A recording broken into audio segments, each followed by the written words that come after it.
The siblings, Chima and Adanna, had heard the tales of the Great Rice Heist before, but never did they think they would be part of it. As they walked through the dense forest, the air thick with anticipation and fear, they came upon a tree unlike any other. Its trunk was twisted and gnarled, its branches stretching skyward like outstretched arms. The siblings exchanged glances, hesitant to approach the ancient tree, but their curiosity got the better of them.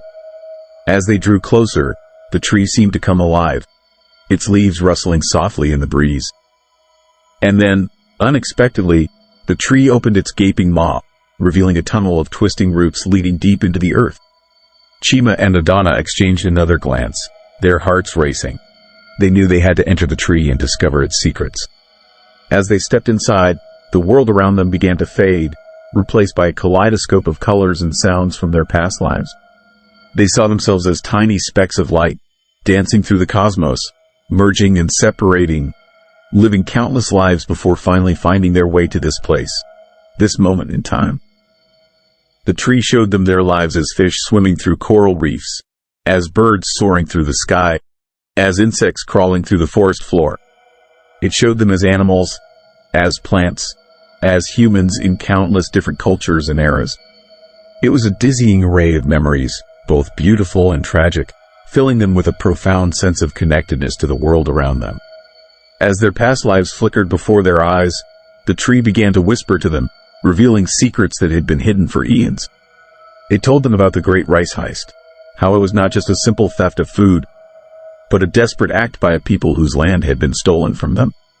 It told them about the ancient guardians, the protectors of the forgotten harvest, and how they had been betrayed by those they had once trusted. The tree showed them the faces of the people who had taken part in the heist, not just the thieves, but also those who had turned a blind eye, who had stood idly by while their neighbors suffered. It showed them the guilt that had plagued these people, the weight of their actions that had followed them through countless lifetimes. As they watched, the tree began to whisper to them once more, revealing a glimmer of hope. It told them that there was still a chance to make things right, to undo the wrongs of the past. But it would not be easy, for the guardians had been replaced by fear and suspicion, and the trust that once bound the people had been broken beyond repair. The tree showed them a future where the forgotten harvest was restored, where the people lived in harmony with one another in the land. But to achieve this, they would have to face their fears, confront their past, and find the courage to forgive those who had wronged them. They would have to become the heroes of their own story, the ones who would bring balance back to the world. Chima and Adanna stood before the ancient tree, their hearts full of determination and hope. They knew that the journey ahead would be difficult, but they were no longer alone.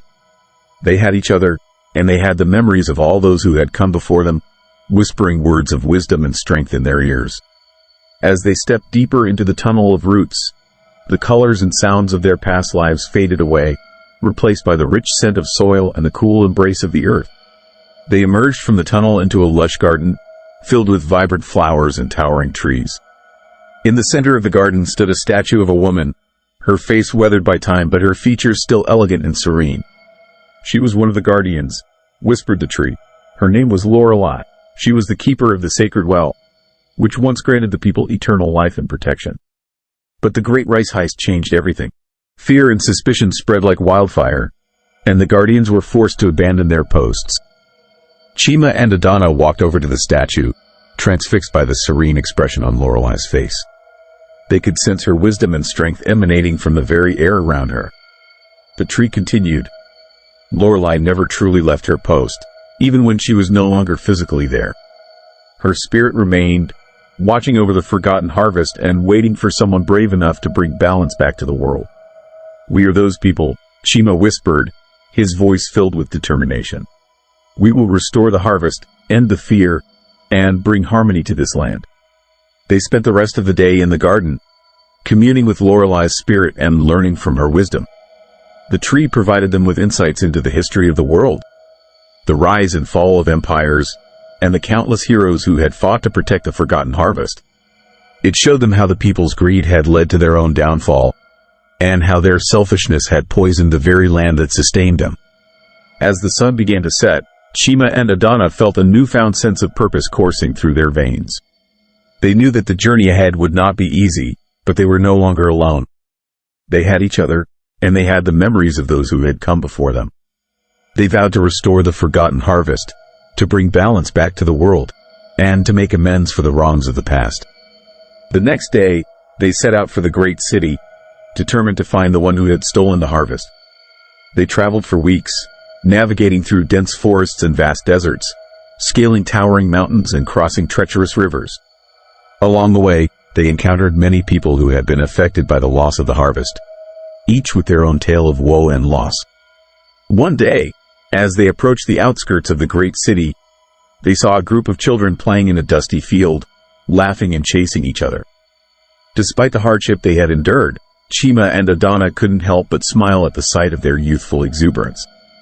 As they drew closer, they overheard the children talking about a grand palace in the center of the city, where the rich and powerful lived. It was there, they said, that the one who had taken the harvest could be found. Their hearts filled with determination, Chima and Adanna continued on their journey. As they neared the palace, they could feel the weight of the city's history pressing down upon them. Great walls rose up around it, adorned with gleaming gold and precious gems. Soldiers in shining armor patrolled the grounds, their swords gleaming in the sunlight. The palace itself was a sight to behold, a testament to the excess and opulence of those who ruled over the city. Marble statues lined the walkways, depicting the rulers of old in heroic poses, as if they were gods themselves. Fountains spewed forth champagne and nectar, cascading down into intricately carved pools. Chima and Adanna exchanged glances, their determination only growing stronger as they took in the extravagance before them. They knew that within these walls lay the one who had stolen the harvest, and they were not about to be intimidated by the wealth and power on display. As they made their way through the palace grounds, they noticed that the servants and guards alike seemed to be on edge, constantly glancing over their shoulders. There was an air of unease that permeated the very air they breathed. It was as if they all knew that something was amiss, that the balance of power was shifting. Finally, they reached the throne room, where the king sat upon his ornate throne, flanked by his queen and their courtiers. Chima and Adanna exchanged glances, taking in the opulence around them. Gold and gemstones adorned the walls, while silk and velvet draped the thrones. The king, a portly man with a sneer perpetually etched onto his face, surveyed his subjects with a look of disdain. His queen, on the other hand, was a beauty whose eyes glinted with cruelty. As they made their way through the crowd, they felt the weight of the courtiers' gazes upon them. They knew that they were being judged, their poverty and humble origins a stain on the otherwise pristine image of the kingdom. Chima and Adanna steeled themselves, determined to find the one who had stolen the harvest and restore balance to their lives. Finally, they reached the front of the throne room. The king's sneer deepened as they knelt before him. "Speak your peace, commoners," he drawled, "but know that I am not easily swayed by the petty cries of those who live in the dirt." Chima cleared his throat, meeting the king's gaze unflinchingly. "We come before you, great king, to accuse one of your nobles of taking that which does not belong to them." The king's eyes narrowed. "And who might this noble be?" he asked, his voice dripping with sarcasm. Adanna glanced at Chima, who took a deep breath before continuing. "We believe it is Lord Harvest, your finance minister. He has been seen traveling about the countryside, claiming the harvest for himself." The king's face darkened, and he leaned forward in his throne. "Lord Harvest, you say? I cannot say that I trust that man. He has always seemed too ambitious for his own good. Bring him before me at once." Chima and Adanna bowed deeply, grateful for the king's support. They hurried out of the throne room, eager to bring the truth to light. As they left the palace, they could feel a shift in the air, a change in the balance of power. The people of the city, who had suffered under the weight of Lord Harvest's greed, watched them with hope in their eyes. The journey to Lord Harvest's estate was long and arduous, but they did not falter. The estate itself was a testament to his wealth and influence, a sprawling complex of opulent buildings surrounded by carefully tended gardens and fountains. Upon seeing Chima and Adanna approach, Lord Harvest's guards drew their swords, barring their entry. "Stand aside," Chima said, his voice firm. "We come on the king's authority." Lord Harvest appeared in the doorway of his manor, his face a mask of arrogance. "And what business do you have with me, commoners?" he sneered. Chima and Adanna exchanged glances, "We have come to reclaim what is rightfully ours," Chima said, his voice steady despite his trembling hands. "The king has heard of your theft and commands you to return the harvest at once." Lord Harvest's expression twisted into a sneer.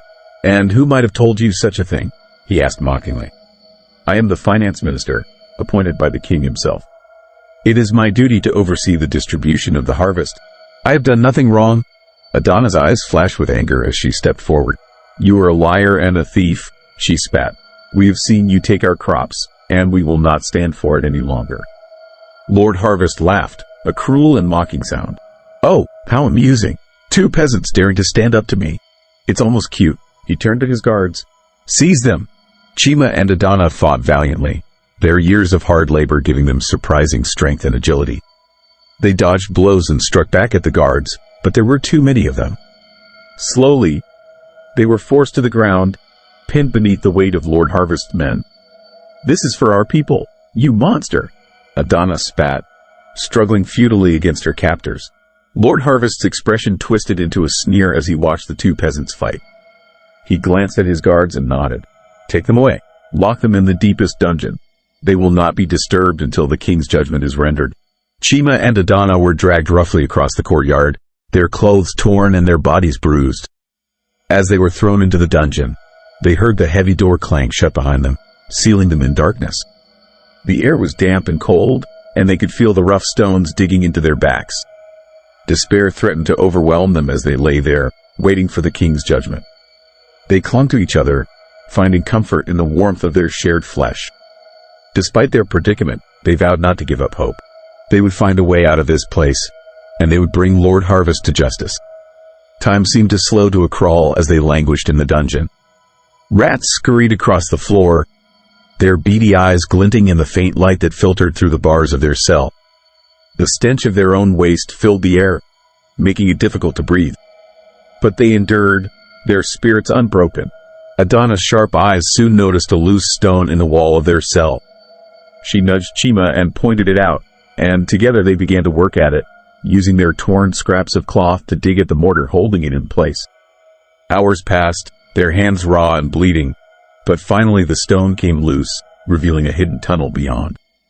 They crawled through the tight passage, the damp air filling their lungs and the sound of rats scuttling beneath their feet. The tunnel wound its way through the earth, leading them deeper and deeper beneath the palace.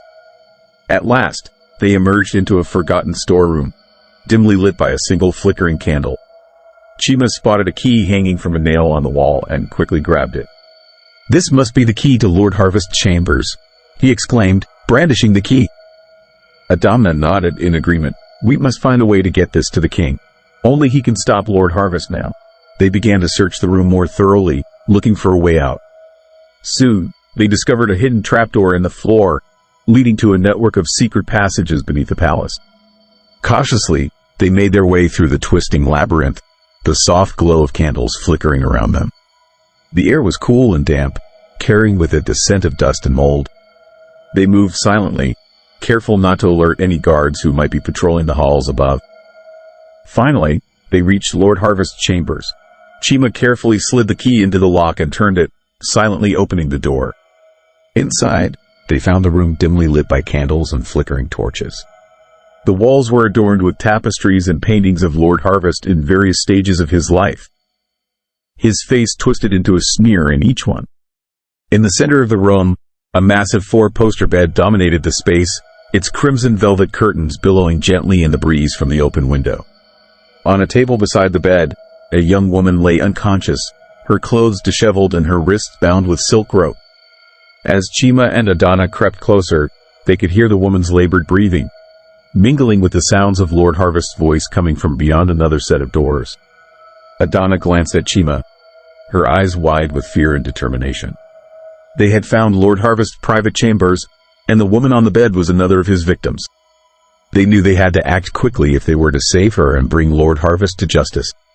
Cautiously, they crept towards the doors, the sound of Lord Harvest's voice growing louder with each step. The doors were carved with symbols of power and dominance, the wood polished to a high sheen. Chima reached out and turned the ornate handle, pushing the doors open just enough to peer inside. The room beyond was bathed in a warm, golden light, emanating from a blazing fireplace at its center. In the flickering light, they saw Lord Harvest standing before a massive four-poster bed, his back turned to them as he addressed the young woman who lay upon it. She was beautiful, her long dark hair spilling across the crimson sheets like liquid obsidian. Her eyes were closed, her features serene, as if she were unaware of the malevolent figure looming over her. As Chima and Adanna watched in horror, they realized that the bed was moving, seemingly of its own accord. It creaked and groaned, its posts shuddering as if under some unseen force. And then, from somewhere deep within its wooden frame, came a soft, whispering voice. "Yes, my lord." "Yes, please," Adanna gasped, her eyes widening in disbelief. "It's alive," she breathed, her voice barely above a whisper. "The bed, it's alive." Chima felt a chill run down his spine as he stared at the sinister, moving mass of wood before them. He had never encountered anything like this in all his years as a guard. Lord Harvest's private chambers were always shrouded in darkness, the only light coming from flickering candles and torches. But now, in this room, the bed seemed to be the center of power, its carved wooden posts emitting a malevolent glow and whispering words that sent shivers down their spines. Adanna's eyes darted around the room, taking in every detail. The walls were covered in tapestries depicting scenes of domination and submission. The floor was made of polished stone inlaid with precious gems. But it was the bed that held her attention, the way it moved and spoke as if it had a mind of its own. She knew they had to stop Lord Harvest, but she wasn't sure how they could do it with the bed against them. "Chima, I think," she began, but her voice trailed off as a new voice filled the room. "Yes, my pet," Lord Harvest crooned, his voice dripping with malice. "Tell me what you desire." Adanna glanced at Chima, her eyes wide with fear and disbelief. "He's talking to the bed," she mouthed. As they watched, the bed creaked and groaned, its wooden posts swaying like dancers in a macabre ritual. The young woman on the bed let out a soft moan, her body arching upwards as if in ecstasy. Chima felt a surge of revulsion course through him, and he reached for his sword, but the blade was suddenly wrenched from his grasp, flung across the room to land with a clattering thud against the far wall. "You fool," Adanna hissed, her voice low and urgent. "It's controlling our minds." Chima nodded grimly, his eyes fixed on the bed as it continued to move and groan, its wooden posts twisting like serpents. The whispering voice in his head grew louder, more insistent, and he felt himself helpless to resist its sinister seduction. "Yes, my pet," the bed whispered. "Tell me what you desire." Its voice was smooth as silk, yet laced with an undercurrent of malevolence that sent shivers down their spines. Adanna glanced at Chima, her eyes filled with fear and confusion. She knew they had to stop Lord Harvest, but with the bed against them, it seemed impossible. As they stood there, helpless, the bed continued to speak, its whispers growing louder and more insistent. "Yes, my pet," it cooed, "tell me what you desire." The voice in Chima's head grew louder, more insistent. It was as if the bed were inside his skull, forcing its way into his thoughts. He felt himself being drawn in, unable to resist the seductive whispers. Anoi, too, seemed to be struggling against the bed's influence, her face twisted in a mask of anguish and determination. "Yes, my pet," the bed crooned, its wooden posts flexing like muscles. "You desire power, don't you? The kind of power that Lord Harvest wields?" Adanna felt her knees buckle as the bed's words pierced her soul. She wanted to scream, to fight back against the insidious voice, but she couldn't find the strength. Chima looked at her, his own expression twisted with confusion and despair. "Yes, my pet," the bed crooned, sensing its prey's submission. "You long for the power that Lord Harvest wields, don't you?" Its wooden posts undulated like serpents, their polished surfaces gleaming in the flickering light. "I can give you that power." Adanna felt a shiver of anticipation course through her, despite herself. She glanced at Chima, their eyes locking for a brief moment before she turned back to the bed. "How?" she whispered. The bed seemed to hum in response, its wooden posts swaying gently like the branches of a willow tree. "I've been a witness to many things in my long existence," it purred. "I have seen the power that Lord Harvest wields, and I can teach you the secrets of his underground harvest." Its voice was hypnotic, lulling them both into a sense of awe and curiosity. Adanna felt her heart race with anticipation. "Teach us," she breathed.